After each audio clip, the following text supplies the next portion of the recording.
Hi guys. So welcome to the final part of our Satanic human corruption series.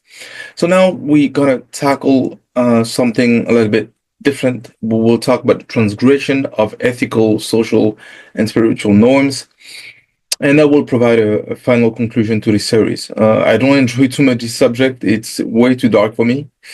But we have to finish it somehow. And let's do first of all a segue from part three to part four. As we leave behind the dark exploration of extreme carnal desires that we covered in part three, we find ourselves facing an even more pervasive and insidious form of corruption: the transgression of ethical, social, and spiritual norms. The hypersexualization that we covered and also the dehumanization we discussed earlier are not isolated phenomena. They are symptoms of a deeper moral decay that has infiltrated the very fabric of our societies. This decay is more evident when those in positions of power and influence, those who should serve as moral exemplars, become entangled in scandals that embody the very corruption they ought to resist. In France, for example, my former country, a country once deeply rooted in Christian values, this moral erosion is starkly visible at highest levels of society.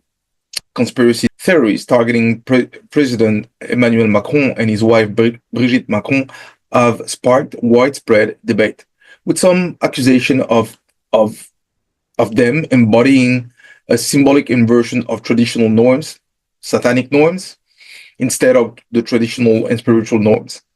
Although these claims, such as Brigitte Macron being a transgender woman under a false identity and fully passing for a woman before the eyes of the public, are still being debated as per the series by connoisseurs called Becoming Brigitte. Their persistence underscores a societal obsession with questioning fundamental truth about identity, morality, and deviance at the core of humanity. Adding to this atmosphere, it's the troubling fact that individuals within elite circles in France, such as Olivier Duhamel and others, have been accused of convicted of heinous crimes such as pedophilia and sexual exploitation of minors, such as Xavier Niel.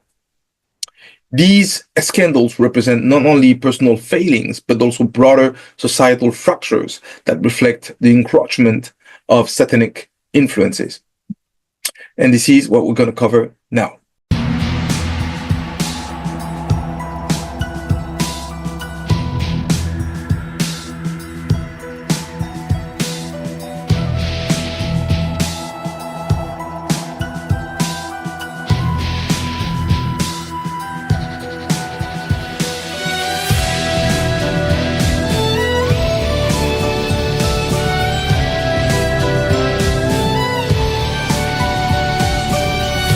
So, as I was introducing right before, the transgression of ethical, social, and spiritual norms is perhaps, in my view, the most dangerous form of corruption because it strikes at the core of humanity's moral compass.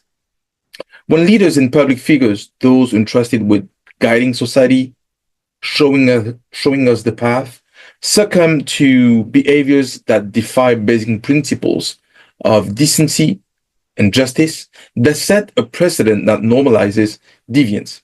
In France, as an example, as I was saying before, the controversy surrounding President Macron and his alleged wife has become emblematic of this moral confusion. This is confusing because the norms are totally inversed. While the claims about Brigitte Macron's gender is currently under scrutiny and being questioned, the very existence of such debate reflects a French society grappling with profound questions about identity, truth, and moral deviance. At the same time, cases like that of Olivier Duhamel, a prominent political figure accused of molesting his stepson, highlight how power can be wielded to exploit the vulnerable. These instances are not merely personal tragedies, they are societal failures that expose how far we have strayed from the path that God wanted us to be on, from protecting the sacredness of human life and dignity. When minors are exploited and harmed by those who should safeguard their innocence, it presents a direct assault on humanity's divine mandate to nurture and protect its youngsters and its youth. This erosion extends not only at the individual actions, but also to systemic issues. The normalization of behaviors once considered taboo or immoral reflect a collective drift away or shift from spiritual values.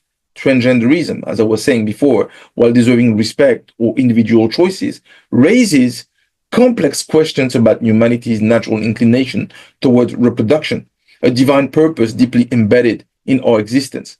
By negating this natural order on the larger scale over time, society risks undermining its future vitality. But also a change in fundamental, the values that were, supporting and undergoing in our society. The presence of such transgression at the highest levels of society, as I was saying before, symbolizes what many see as satanic influence. That's what I believe as well. An inversion of divine order and a rejection of God's design for humanity. These influences aim at severing basically our connection to God by promoting confusion, division, and moral relativism. Yet, amidst this darkness lies, there's hope for a renewal by confronting these issues with courage and compassion, and also to discuss frankly about them. We can reclaim our spiritual integrity. As adults, we bear a sacred responsibility to uphold ethical standards, not only for ourselves, but also for future generations, showing the path to be on. Protecting childhood innocence is paramount. Children must be given safe spaces to grow, learn, and thrive without fear of exploitation. At the same time, we must approach sensitive topics like sexual orientation or gender identity with understanding, rather than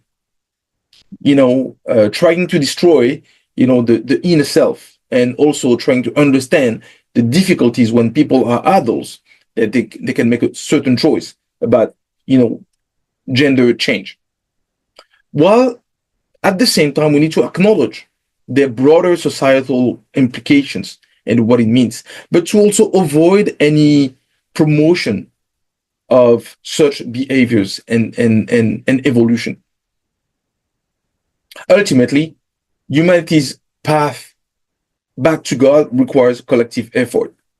I believe this is something, as a family, as a human family, we need to take responsibility. We need to resist satanic influence through humility, accountability, and unwavering commitment to truth. By valuing every child as sacred and fostering environments rooted in love and respect, we can counteract this moral decay and rebuild a society aligned with divine principles, a society where humanity thrives in harmony with its spiritual purpose.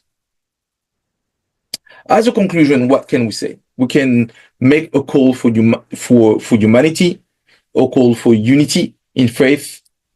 So as we conclude this series, it is clear that humanity stands at a crossroads, a moment where the distance between God and humanity has grown vast and deep, and the proximity to satanic principles has become alarmingly close.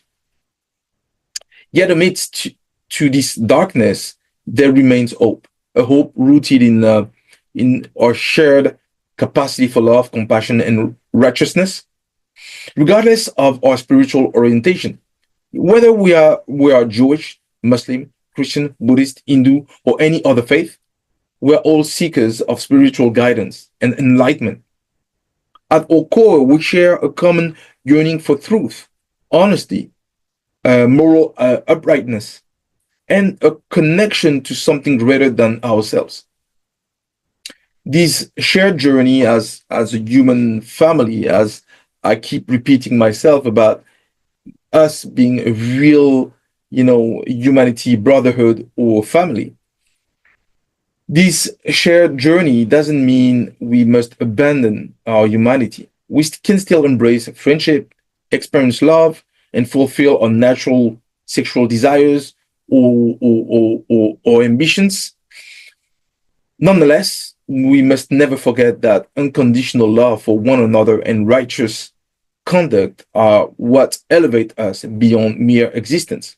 These virtues bring us closer to God and to the divine purpose that unites us all. If we truly consider these simple yet profound aspects of life, kindness, forgiveness, humility, there will be not a million lives lost in Ukraine and so much death and despair in Gaza.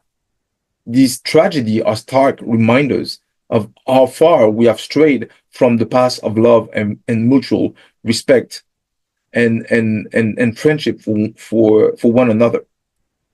Now it is the time to act. In my view, I don't enjoy that series none one bit, because talking about dark stuff, it's not really my pleasure. I want to talk about history. I want to talk about how humanity is great, to talk about what fundamentally brings us together. But now it is the time to act. As I was saying, it is the time to reflect on how much we have forgotten who we are. The children of God, the sons of men, and the blessings that have been granted to us without conditions or obligation.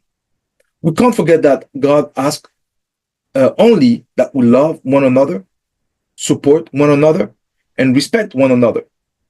Even those who pray differently or think differently than we do, it is through this unity in diversity that humanity can begin to heal and to live together as a real family, a real brotherhood. The battle against spiritual decay is not an individual fight, it is a collective mission. Together as believers from all walks of life, we must find common cause to resist the forces that seek to divide us and lead us astray. By embracing honesty, compassion, and a commitment to righteousness, we can reclaim our divine purpose and rebuild a world where love triumphs over hate, light overcomes darkness, and humanity once again walks hand in hand with God. Let this be our call to action, so to speak, a call for humanity in faith and humanity. But thank you very much for your time. If you have followed the series, I know I don't do a lot of views, and that's okay. I'm not doing that to get rich, but to share my views and hope for humanity. But now, I'm going to take a 2 weeks hiatus just to make some research, and I'm going to propose you a series of find people that were forgotten in history. So I'm going to talk about, prominent people from Africa, from Europe, from Russia, from different places in the world, and giving you some perspective about these great people that really influence humanity in a good way. So it's going to be interesting. So it's going to be, multiple figures that we don't necessarily hear about. So you don't necessarily hear about, but I consider it really important to share that that view that is extremely positive compared to this series on the satanic human corruption. Okay, so thanks very much for your time, and it's only take you to make some comments and also to share this series in order to make it known, and I'll see you soon.